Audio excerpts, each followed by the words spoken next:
Hello, welcome to Package Missing Episode 1. I wanted to talk about Amazon, specifically the Amazon driving experience. I've got an old coworker of mine that I'm going to be talking to. We're going to talk about an article, and then we're just going to have kind of a conversation about different aspects of the delivery experience and some of our experiences and some stories maybe about things that happened to us. I'm going to go ahead and roll the intro. I'm going to bring my coworker in.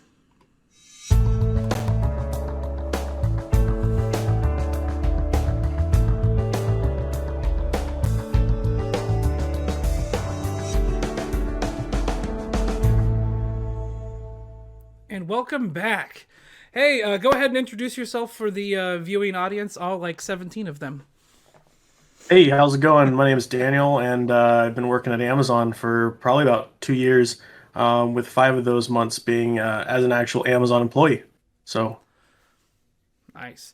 I'm going to bring this up just real quick. Is that one of those Elon Musk flamethrowers in the background? oh yeah, in the background, it definitely is. I just noticed that. Oh, I love it. That's great. Okay, we had an article that we were going to talk about here about the Amazon unionization. This article is from what is this? Democracy Now! And it's not really an article. It's more like they have a little blurb here, and then it's just a transcript of their like 20 minutes or 15-minute section of their actual show. So, what was it? A week or so ago, not Amazon, the Bessemer, Alabama Amazon warehouse finished their union vote, and it was significantly a vote to no. And it's interesting because what was it?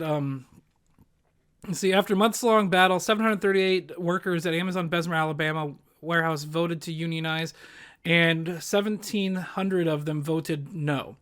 Ballots from another 505 workers were challenged, mostly by Amazon. What is it? The retail, wholesale, and department store union that led the drive says Amazon illegally interfered in the vote, and it plans to file an unfair labor practice charge with the National Labor Relations Board.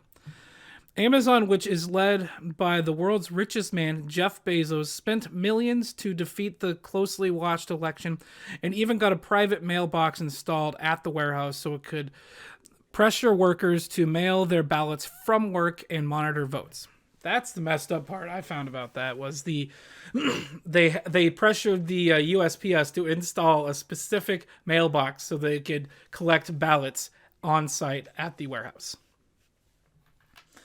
And then on top of that, there's pictures. I didn't have any pulled up right now, but on one of my other podcasts, we talked about this. They had pictures like full on banners that they put up in the lunchroom. They're like plastic banners that are professionally printed in the lunchroom with signs on like the lunch tables and even signs in the bathroom stalls. So it's kind of messed up. They spent a lot of money on that. You said that you were surprised by some of the information that you saw in this article.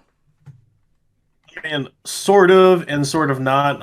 Amazon's kind of always been anti-union, but the mailbox definitely surprised me, because I was like, well, if they have access to that mailbox, who knows what they could have been doing? They could have been taking some of those votes out, you know.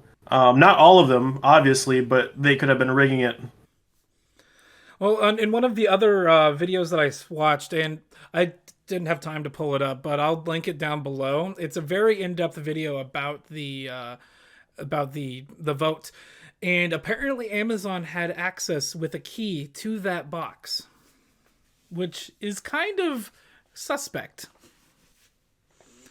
Because in the other video they talk about how votes would trickle in like 13, 14 a day, and then there was 2 days in that voting where 200 plus no votes, mostly no votes, trickle in from that box,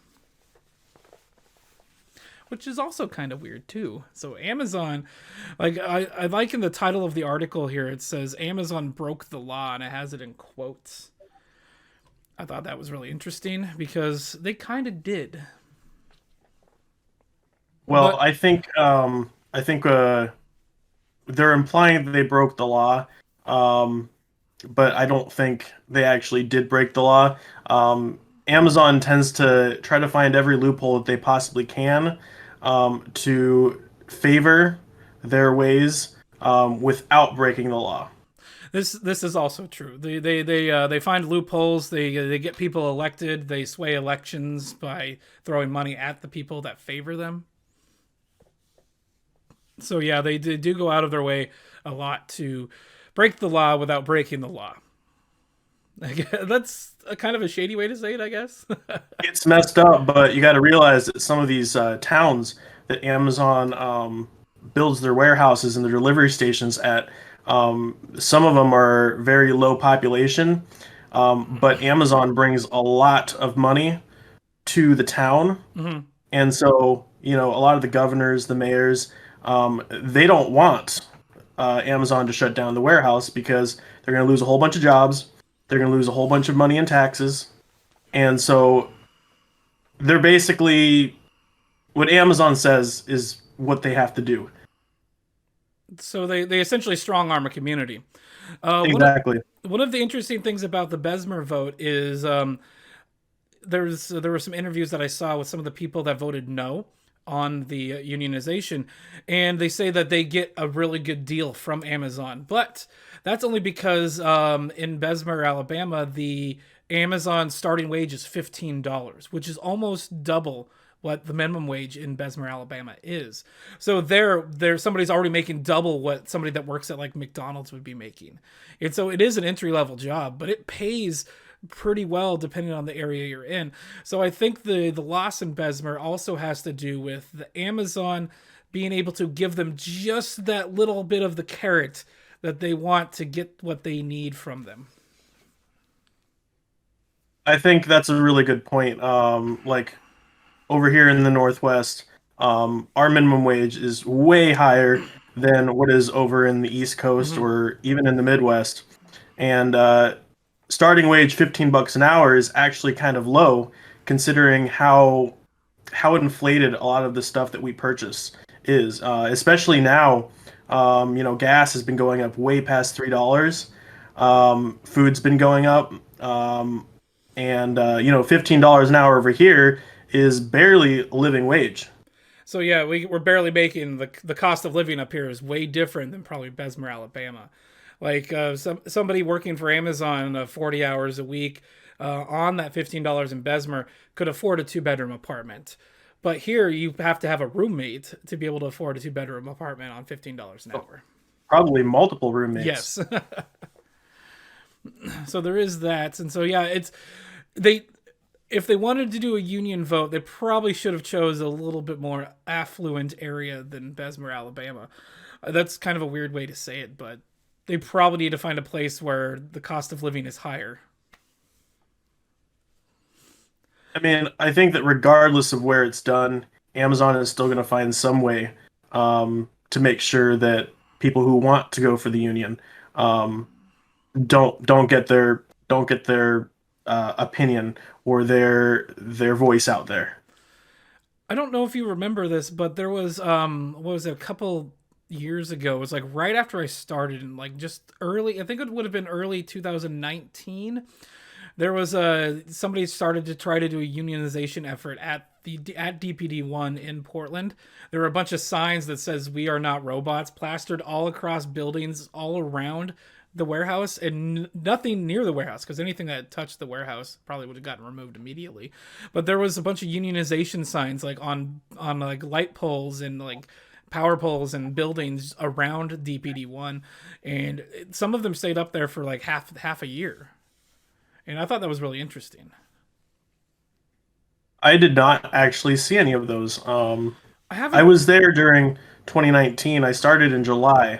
Oh, so So I so it probably like I started. I think I started in 2018 and Christmas of 2018, and so I started about half a year plus before you. So yeah, they were probably gone by the time you started. I have pictures of them. I just don't. I just didn't want to look through like 7 years worth of photos to try to find them. So yeah, that was an interesting thing there. Actually, I worked at one of the Amazon sort centers, the one out in Hillsboro. I think it's like PDX 5 or something like that. I worked there for about a day, and then I got the call for the delivery job. And so like a couple weeks after that, somebody actually called me, got my number somehow, called me and asked if I'd be interested in helping with the unionization effort for Amazon in the Portland area. And I'm like, good luck, but no. Well, I think that, like I said, with the minimum wages and Amazon paying $15 flat, um, I know over here, I believe the minimum wage that the Amazon pays for the warehouse workers is actually lower than what the delivery drivers get. So it's 15 for them, and for us, it's around like 17, I, 18, I think it maybe was even like more. I think it was like 1650 when I started, or Yeah, 16 that sounds something about around right. there when I started. But that was like 2018. When I quit a couple weeks ago, I think I was making 1850 an hour. But I was one of the higher paid delivery drivers in my DSP. Yeah, so over here it wouldn't make any sense to be a warehouse worker just because you make way more money doing delivery, and $15 an hour isn't going to pay your bills. It just won't unless you pick up extra shifts, which I mean, if you want to work, 50, 60 hours a week, I think you're going to be overworking yourself, especially in warehouse conditions. Oh yeah, no, I've done the warehouse conditions. Like they don't get to sit down. There's no chairs. Nope, And you stand up all day. yeah, I did a 5 hour block, I think, and like I left the building like I'm not going back to that. The only time it's actually profitable for you to go into warehouses during peak season because they offer a whole bunch of incentives and they offer a whole bunch of shifts. And don't they like give? I think it was for delivery drivers. They were giving bonuses for extra days, so you got like an extra like $40 on top of the time and a half that you got for overtime. Yeah, so for our DSP, I believe for every fifth and sixth day that you worked, you would get an additional $75. And I believe they were doing that for 3 weeks. Oh wow. So I ended up working 6 days a week for the whole month of December. And then I ended up working another full 6 day week the first week of January. My DSP, what they did for bonuses on around Christmas was from I think the week before Thanksgiving until it was supposed to be like the first week of January. They were giving an extra because we didn't have enough drivers on the weekends, so you got an extra like dollar per hour on Saturday and Sunday. On top of that, they also did the bonus days thing. So if you work the fifth day or sixth day, I never did it, so I wasn't paying attention, so I don't know. But they were giving extra bonuses for that as well. But I also think that was an Amazon specific thing, though. Yeah, it's hard for DSPs, which for those of you who don't know, it's just a fancy way of them saying contractors. Hmm. But it's a uh, basically an independent service provider, Hmm. and it's hard for the actual DSP to give their drivers bonuses because the way that Amazon gives out bonuses is dependent on the performance of all the drivers as a whole, not each individual driver. So any bonus that is given to you personally is out of the expense of the DSP Hmm. themselves, which they don't like to do because then that means they're not making any money. Yeah.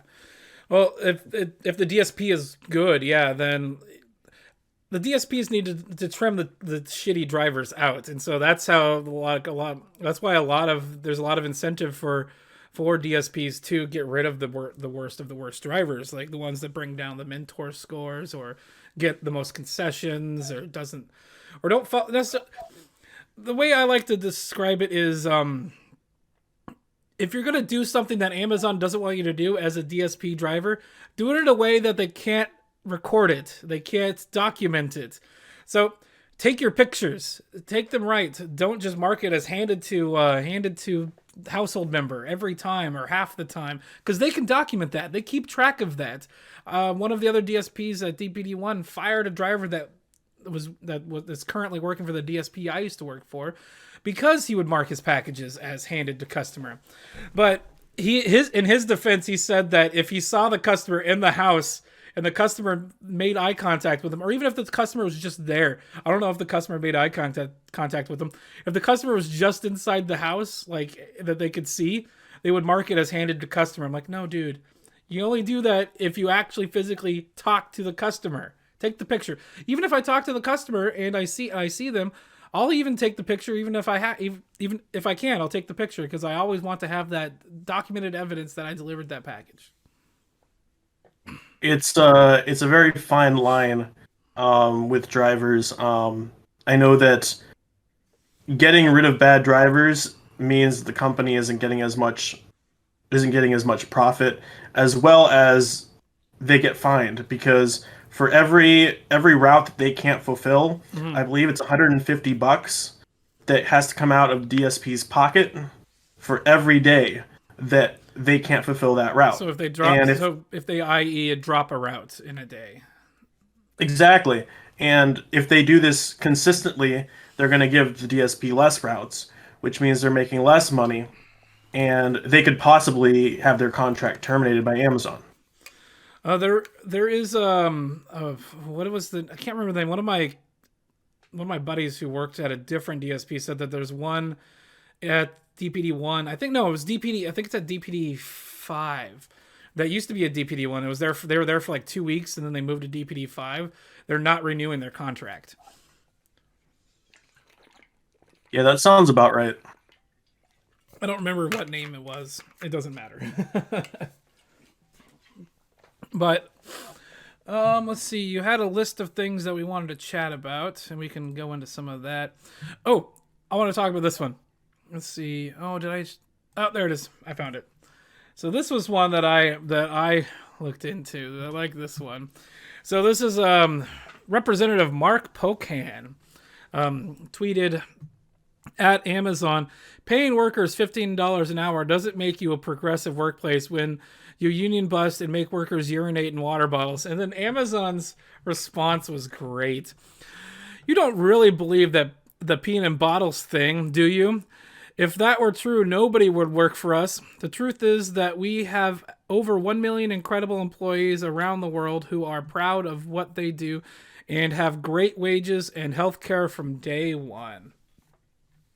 But so then on here as well, it shows a list of violations on this article. But the one thing I wanted to bring up was this. I saw this on Reddit. Somebody posted this on Reddit and it says, hello, this evening an associate discovered human feces in an Amazon bag that was returned to the station by a driver.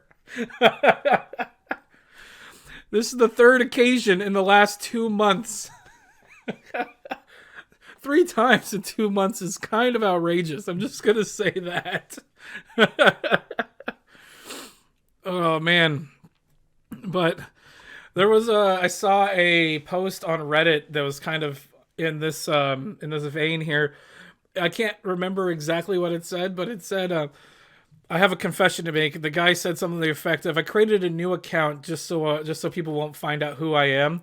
But on his first day, he pooped in a tote, forgot about it all day, and then put it in with the rest of the totes to give back to Amazon. You know, when a company has to put out a email like this, you know something is wrong. Yeah. So what is it? There's that. Oh, what was it from Endgame? It's like, what happened here? That meme, or it's like you see the sign that says "Don't hopscotch while wearing a clown costume" or whatever. You're like, what? Somebody had to do it before they made a thing. The sign Exactly. says not to do it. Exactly, and it's the reason why sometimes we just can't have nice things. Well, I can honestly say, like, when I was working at my DSP, I was the designated trainer for maybe about half a year, and then COVID just messed everything up. And so my specific job was to go out on route with drivers and train them. Like, they would watch me do deliveries for half a day, then I'd let them do deliveries for half a day. The next day they'd get a different driver, and there's like 3 of us. So I would be the main guy they'd start with, and then there'd be like 2 other guys that they would go to after that. But one of the first things I would tell the driver is, keep track of where every bathroom you see is. And if you see a bathroom, and if you have access to one, use it. I don't care if you feel like you don't have to go. The one time you do have to go, you're not going to be able to find one. And so that's like one of the main things that I would drill into drivers is that. In fact, I got to a point once, and I don't think I've only told like maybe 4 people this. I have actually accidentally peed my pants while en route before. It was awkward and weird, and I didn't call the DSP. I just kind of just went with it. It was bad. It was real bad. That's why I always bring an extra set of pants. Yes, I always I don't always have an extra set of pants, but I have extra socks and an extra pair of underwear in my go bag in my delivery. It's a good idea. It's a good idea. Yeah. The socks are the part that I'm like, you need good socks. Like you can't Definitely bring socks, especially during the rainy season. But then not being able to find a bathroom is the reason some drivers bring a Gatorade bottle. Well, I'm just going to say right now, I definitely have peed in a bottle at least once. And I'm pretty sure, even the people that strictly say that they don't do it have done it at least once or twice. I've done it. Let's see here. Probably about 10 or 20 times. Like I've lost count because I've been doing this for a while. There was one time I went to a business and I had to be like buzzed in or whatever, and so I delivered like 20 packages there, and I'm like, asked the lady, I'm like, can I use your bathroom? She's like, she actually did the empathy thing. She's like, I know how hard it is for you guys to find a bathroom, but unfortunately, due to policy, I can't let you further than this lobby into the building. I'm like, okay, that's fine. So I went across the street to the building that was empty and peed by their dumpster. It's funny because finding a bathroom downtown, which is where I was mainly working for a few months, because we actually got some downtown routes from another DSP. And it's actually really hard to find a bathroom downtown compared to a residential route. I mean, even probably in a rural route, you could probably find more places to use a bathroom than, downtown. And it's like everything's close by, but because of the homeless crisis, especially where we deliver, a lot of the bathrooms, especially the ones that people rent out for like doing remodeling and construction near their houses and stuff, they put locks on them. Padlocks. You even go to like Safeway or Fred Meyer or any place, and in order to use the bathrooms, you can't just walk right in there. Nope, you have to get a code from customer service, and they have to walk you over there, and they punch it in for you and everything. It's almost ridiculous, and COVID doesn't make it any better. No, I was gonna say like it's already like before COVID, pre-COVID, so like early 2020. It was already difficult to find a bathroom while out on a 10-hour route, depending on the area you're in. But sometimes it's very difficult. COVID made you, let's say you had access to maybe 20 bathrooms. After COVID, you probably had access to 4 or 5. I know a lot of people, they would go to convenience stores, and the person working there would always be the same person most of the time, and they would usually be able to use the bathrooms. And so, on most of the routes that I had, I'd be like, okay, I'm going to go to this market. I'm going to go ahead and go to the bathroom there. But with COVID, they don't even let you do that anymore. Sometimes an apartment complex, they'll have the bathroom locked, but sometimes they might let you use the bathroom. You just got to ask. And so you're literally asking every apartment manager that you run into, you're literally asking every single one of them. And that's time wasted. That's time wasted. It is. Amazon says they give you that 30-minute lunch and 2 15-minute breaks. You're literally going to use those 2 15-minute breaks in one go to find one bathroom. And those 15-minute breaks are supposed to be you time.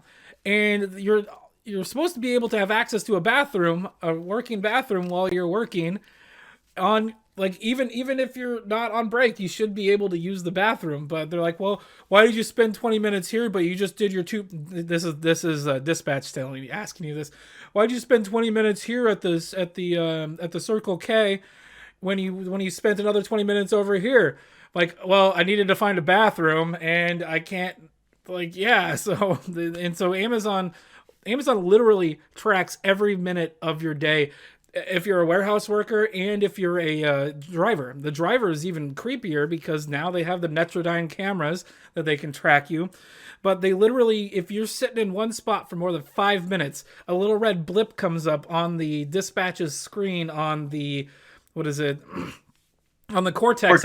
Cortex map that shows you how long the driver has been where they were. And it's weird and creepy, but it makes sense, I guess. I don't know. Well, what I was told is that, and this is from dispatching too, if you've been in one spot for more than 15 minutes at a time, um, Amazon actually gets an alert saying that this driver has been there for more than 15 minutes. And then they'll come up to the desk and be like, hey, why is this driver here for an hour, 2 hours, or whatever? Um, and especially if you work downtown. So in downtown, um, you sometimes have to put your phone into airplane mode Mm-hmm. because the pin does not match up with where you're delivering to, even though it's the correct location. And so you'll get like maybe like 40, 50 different locations with like 70 packages. And sometimes you'll be able to drop them off the locker. Sometimes you have to do it unit to unit. And you put your phone in airplane mode and then you start going to your next stops and you Oh, completely forget that you're still in airplane mode. And soon enough, you take it off airplane mode and you got like a whole bunch of texts from dispatch saying, "What's going on? Are you okay?" You know. for those that don't know, airplane mode is it stops all data coming in and out of your phone. So it say he's left it in airplane mode for an hour and he's made like what like 40, we'll say 40 stops in that hour. That's generous for downtown, by the way. 40 stops in that hour. Amazon sees that he stopped delivering an hour ago. And so it looks like it doesn't necessarily say that he is stuck in one spot, but it does sort of what's the word? It does sort of look like he just hasn't been delivering. So yeah, they'll dispatch will probably call your personal phone at that point and be like, "Do you have it in airplane mode? Can you fix that for us so Amazon will stop harassing us?" Yeah, the app does record all your deliveries while you're in airplane Yeah. mode.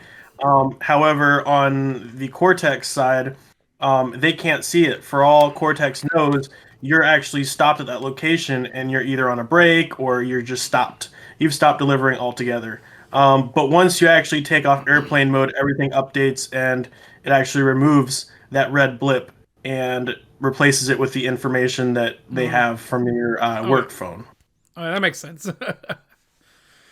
There was some dude that had, I think he was in one stop for like 3 hours or something like that. Jeez.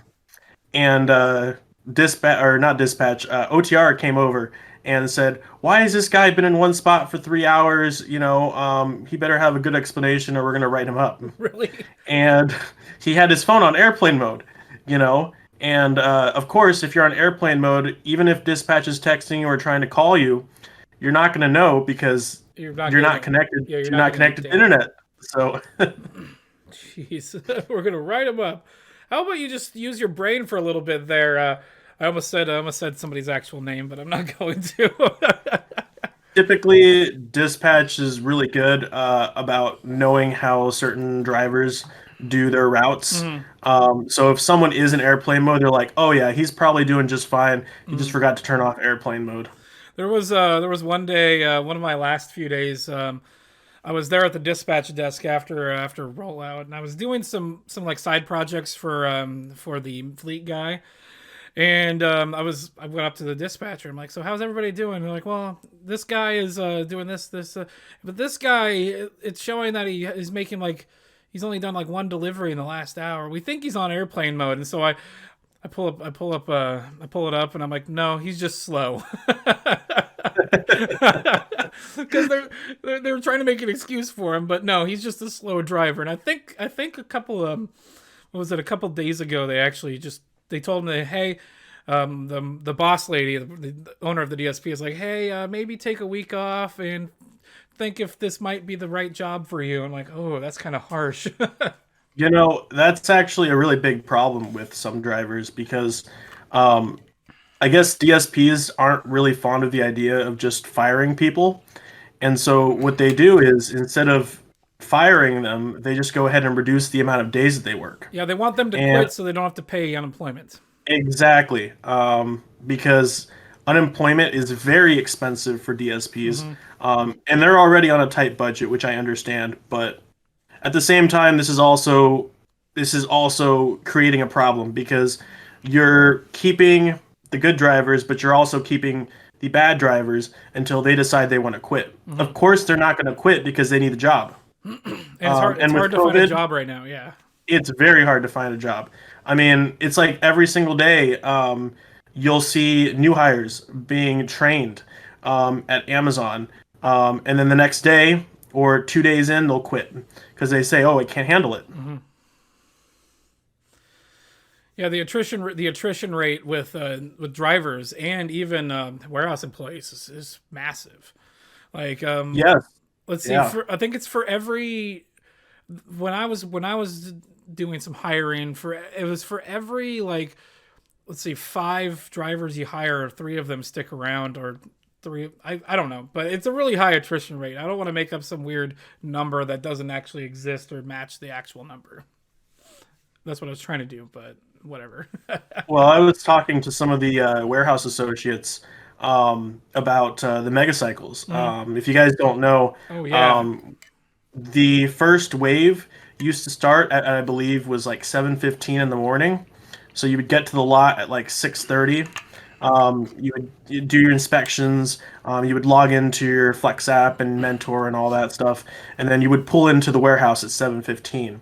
Well, the warehouse workers didn't have enough time to sort all our stuff, so they moved us forward 15 minutes to 7:30. And so they had given them an extra 15 minutes to do the sorting for our packages. But then they introduced the mega cycle, and the earliest you actually start is, I believe it's like 9:45 a.m. or 9:50 was the first wave that would roll into the station. And so I talked to some of the warehouse workers, and because just all of a sudden we started this new mega cycle, a whole bunch of warehouse workers that I used to talk to and see all the time, they just disappeared. Hmm. And so I started seeing them maybe like 3 or 4 weeks after, and I was like, "Where have you been?" And they're like, "Oh yeah, they had to switch us positions and stuff like that. Amazon gave us an ultimatum saying that if we didn't switch to the new schedule, they would terminate us." Oh And I was like, Jesus. "What? No, that can't be true." And he was like, "Yeah, they told that to anyone who didn't want to move to the new schedule." I was like, "So you didn't want to transfer to a different station or something, or like maybe find another job within Amazon that you could work and fit your schedule?" And he's like, "They're like, no, they basically are just terminating anyone who doesn't want to go on board with the new schedule." And I was like, "That's Wow. ridiculous. That is ridiculous. It is very ridiculous." They sort of did something similar because DPD1 is closing. I think as of tomorrow's today is the last day. I think tomorrow's the first day at DPD2 over where the Mount Portland Meadows used to be. But they sent an email out to a bunch of the warehouse workers and like inviting them to move to the new place. Some of them didn't get that email. So they were trimming the fat of the people that are less productive by saying, "Hey, you don't." They're not necessarily saying, "Hey, you don't have a job," but they weren't inviting them to move their job to the new location. That's the usual Amazon. Yep.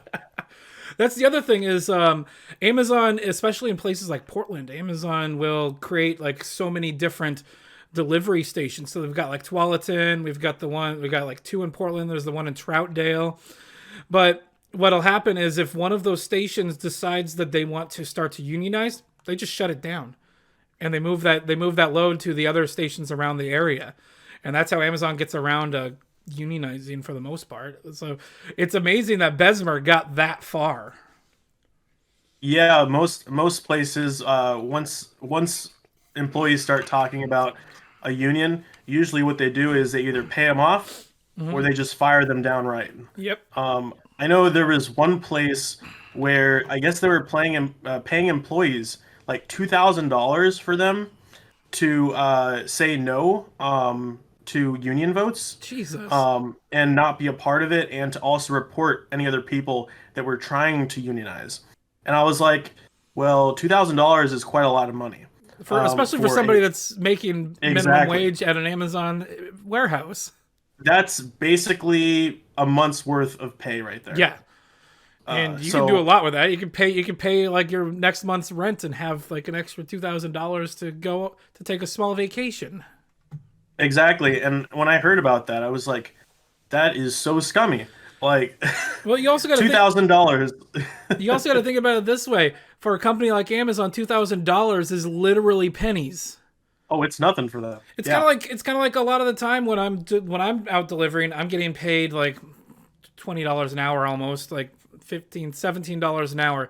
And I'll have a package in my route that's like a missort or whatever.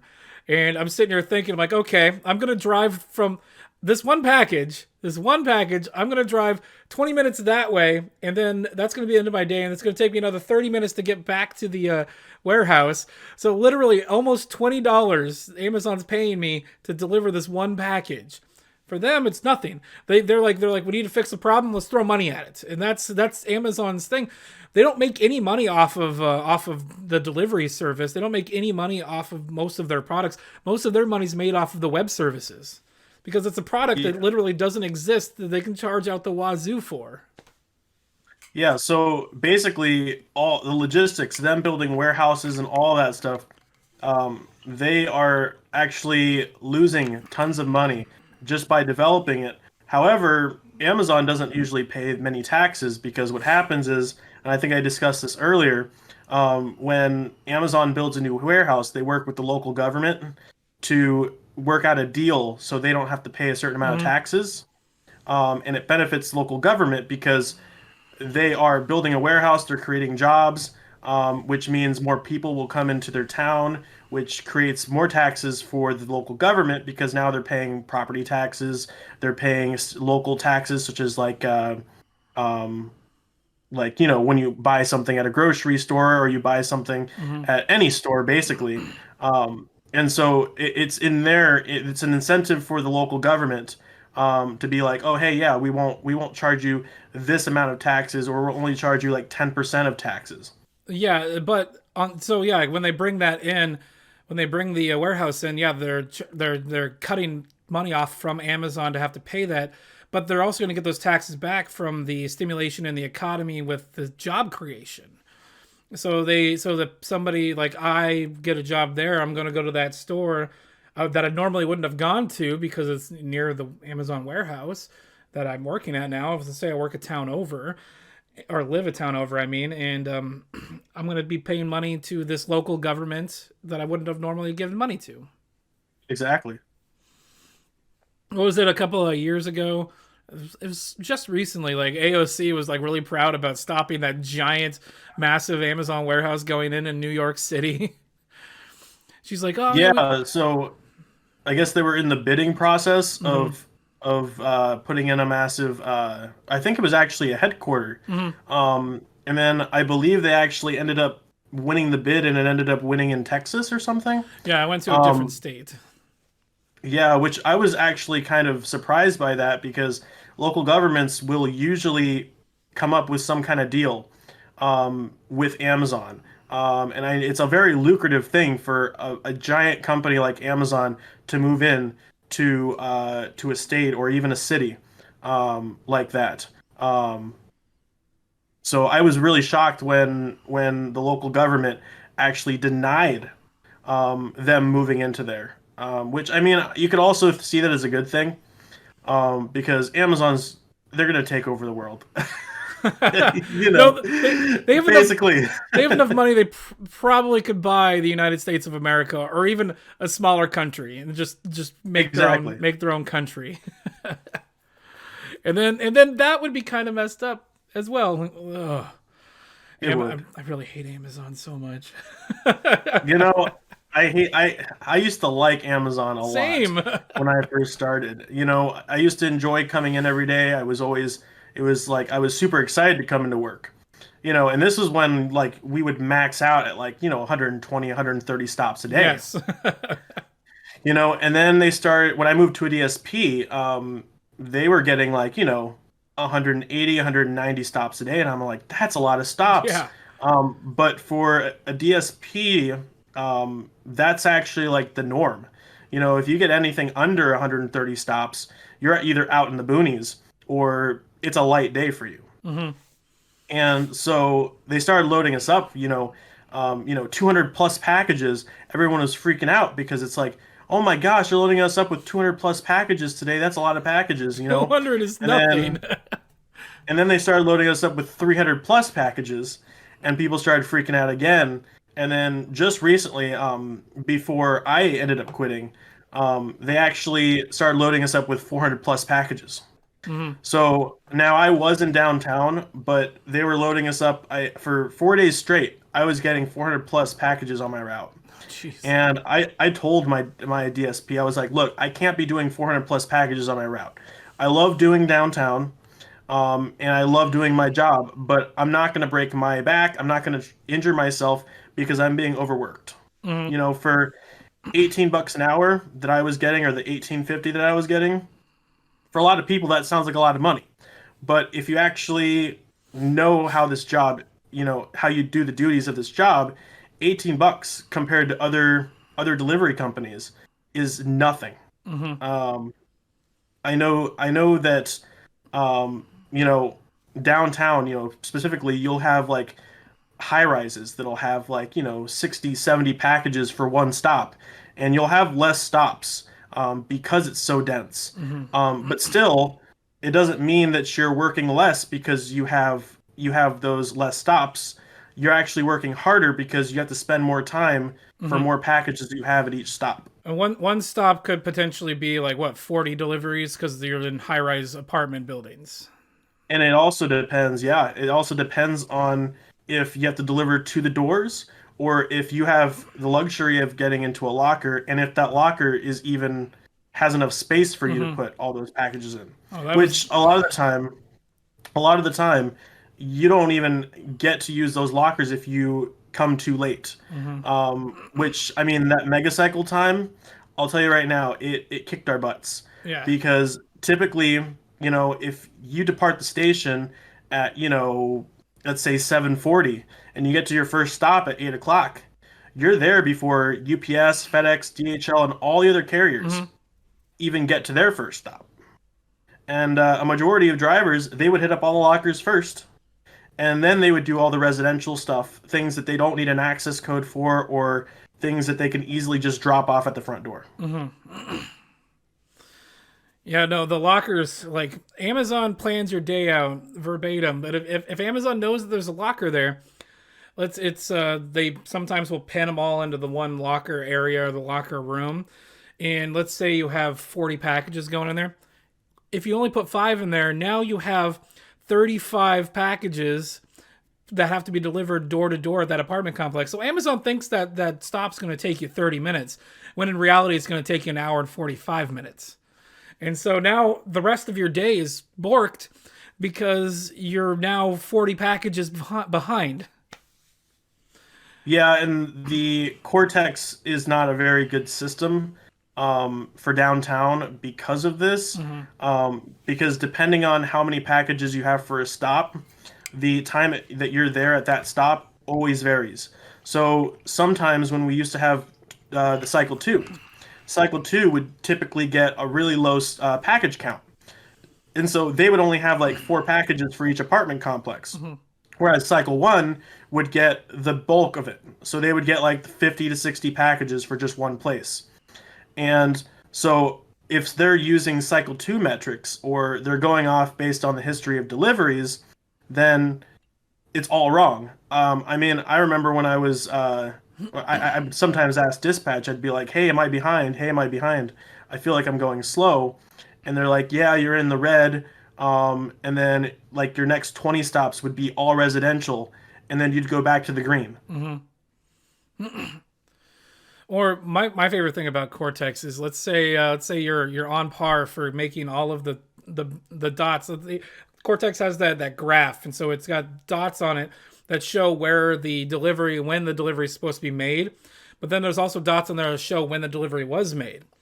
Let's say at the beginning of your day you're on par. You're making all your deliveries like on time, and then you take your 30-minute lunch. you're now 30 minutes behind. And there's no way to recoup that, because if you're staying to what Amazon says you should be delivering 20, 25 packages an hour in a residential area, you're fucked. Yeah, so even though so the golden rule for deliveries is 20 to 25 packages an hour. Mm-hmm. Most people they fall within that category of 20 to 25. Now, most of the time, depending on where I was, I do between 30 to 35 stops an hour. Mm-hmm. Now, stops is kind of misleading because Yeah. within one stop, you could be delivering to several houses within that one stop. And for each extra house that you have to deliver to within that stop, it takes probably about an extra 1 to 2 minutes Mm-hmm. to deliver. For me, my goal is to deliver a package to one house within a minute. Mm-hmm. If I'm not out of my van, have that package and delivered to the door within that minute, then I don't feel like I'm doing my job efficiently. You should be able to look at the package and immediately get out of that van, Mm. deliver that package, take the picture, go back to your van, and be on to your next stop. But you Being can't do that. Yeah, I was gonna say being fast isn't necessarily about running or being Hmm. a physically fit person. Organization is also what helps you be fast. So if you spend the extra like minutes organizing your tote, you're saving yourself at least 4 or 5 minutes trying to find packages during while you're delivering that tote. And Exactly, and you especially with navigation, mhm. Flex's navigation is Oh, definitely not. It's definitely not the best Call, navigation. Um, I was gonna say calling it a dumpster fire is an insult to dumpster fires. I mean, it's nice, and I think that a lot of other carriers would be envious to see a system that actually navigated to the next stop, Hmm. because most carriers they don't have that luxury. They just go off, what they're used to doing on their route, and they just mark the package as delivered. But having a luxury of navigation is nice when it's correct. A lot of the time, especially if you're near like a busy road, and the pin is at the back door and the busy road is over the fence, it'll tell you to park your vehicle on the busy road and deliver to the house that's actually like two roads in a different direction. What my I have two examples of that. There's I had one where it was a busy road, but there was a giant like sound wall built there, like brick wall. It's like so it's like park here, deliver to this. I'm like no, we're gonna drive around. But then the other one is fire gates. Oh, dude, that's a big one, especially in Beaverton and Hillsborough. They've been developing so many. I know I think is it South Hillsborough or North Hillsborough? Hmm. They basically um, paved the main roads over there, and it's just empty fields. And um, they've been developing a lot of new apartment complexes, townhouses specifically, because they're so dense and you can fit a lot of people within them. Hmm. And then they've been putting a lot of um, those fire gates, where it's a fire lane, but in order to use the fire lane to turn around, you can't actually use the fire lane at all. It's Hmm. gated off. The only people that have access to it are emergency services. And so what you have to do is you either have to back up all the way in your van to to the house that you're delivering to, and then deliver to all the houses on that street. Yeah, you Or check the map, the itinerary map, and you're like, okay, I've got 3 deliveries on the other side of that, but I've got 7 over here. I'll find those, make those deliveries, then drive the 5 minutes to get over on the other side of the gate. yeah, and the navigation thinks that those are like accessible roads. Hmm. And so you try going over there, see that it's locked, and you're like, oh, I guess I can't go through here. And it's also really common in really big apartment complexes. Hmm. I've noticed in some spots where there have been like two apartment complexes next to each other, where in order to reduce the amount of people that are trying to cut through the apartment complexes, they have put a locked gate in between the apartment Hmm. complexes, so people don't use that as a through street when it gets really busy during traffic hours. Hmm. And it messes us up because now we have to go maybe a mile around just to get to that apartment complex and deliver when we could have just gone right through. Hold on, I've got one that I wanted to show you that I love delivering to. It's out in Tiger. Let me see if I can find it real quick. Okay, so this apartment complex right here off of Main Street. If you look at the satellite picture here, there's a gate. It should be like right here. Yep, Yeah, let's go into 3D. that's exactly where it is. Yeah, there's a gate right here. So you'll be delivering out in this neighborhood here, and then Amazon will have you deliver to like this apartment complex here, and then it's like, okay, we'll deliver in here. And so from here to this apartment is like what, less than a minute. But but the actual route you have to take to get into this apartment complex from this one is you have to drive up down this road up here, get onto 99, which isn't an easy feat sometimes because there's no light here. You take a right, you go back into Main Street, and then into the apartment complex, which adds an extra 4 minutes to the delivery. But then once you're done with these deliveries here, it wants you to get back into this neighborhood and probably deliver here and over here, or vice versa. But that's a lot of, and then you'll go into the Flex app and report it. Every time you're there, you'll report that there's a gate there, and they won't do anything about it. I've been there probably 3 or 4 times, and it always messes me up because I try to go through that entrance because it actually used to be a functional gate. Yeah. And then they basically just put chains on it and a lock, and you can't even go in there anymore. I wonder if it even shows up on there. There it is. That's it used to be an actual functional gate, and then they removed the gate and put up these chains. Mm-hmm. And so it's like, so you can actually see right on that left, you can actually see the little keypad for getting in on both sides there. But I guess they were having problems with people going through that apartment complex to get on Highway 99 because there was too much traffic going the other way. And so they blocked it off. Yeah, it's like what you were talking about earlier about people cutting through because, like I said, this is like an extra 4 minutes to go the direction over here to get around. So the people in this neighborhood, or even the people like in this apartment complex here, would probably just cut through to get to their house a lot faster. It's Highway 99 is a very busy street. Oof. If you are delivering there later in the day, good luck to you because you have businesses on both sides of the road that you're going to be delivering to and just crossing the road. Most of the time, what people do is they just turn right and then they just turn around because you're going to be waiting there for probably a good 5 minutes just to cross that road. Yeah, let's say I needed to deliver to let's say I'm right here next to Papa John's or like Jack in the Box over here, and I need to deliver to the O'Reilly's over here. I would just take a right, cut into this parking lot here, turn around, then take another right, and then pull into the O'Reilly's because it's usually a lot faster. Or sometimes I'll just pull into the suicide lane, which I hate doing, but I'll just have to do that. Hey, sometimes you gotta do it. Yeah. Especially when leaving DPD 1 sometimes during the mornings, like there's traffic coming both ways. You guys just gotta kind of pull into the suicide lane and pray for the best. Okay, let's see here. We're coming up on 53 minutes on this first episode, so I think we're gonna cut it there, and we can get back together another time and have some more conversations because there's more stories and more things that we can talk about. Lots and lots of stories. Is there anything that you'd like to end with, or like say to the 7 people that are watching? Not really. I think we covered pretty much all the topics that we want to cover today. Yeah, no, this turned out a lot better than I thought it would, and the conversation kept going.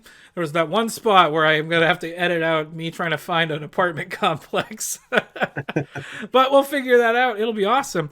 Hey, thanks for coming in, Daniel. It's been a pleasure. Let's see, maybe we can do this in a couple weeks again, and we can have another conversation. Maybe something new comes up into the news about Amazon. They're always in the news. Oh, yeah, all the time. There's a lot of fun stuff. And by fun, I mean terrifying.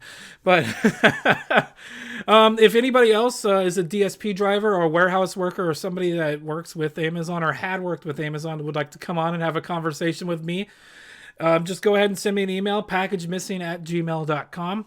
We do have a Twitter handle that I don't use yet, so at Package Missing on Twitter. We have an Instagram.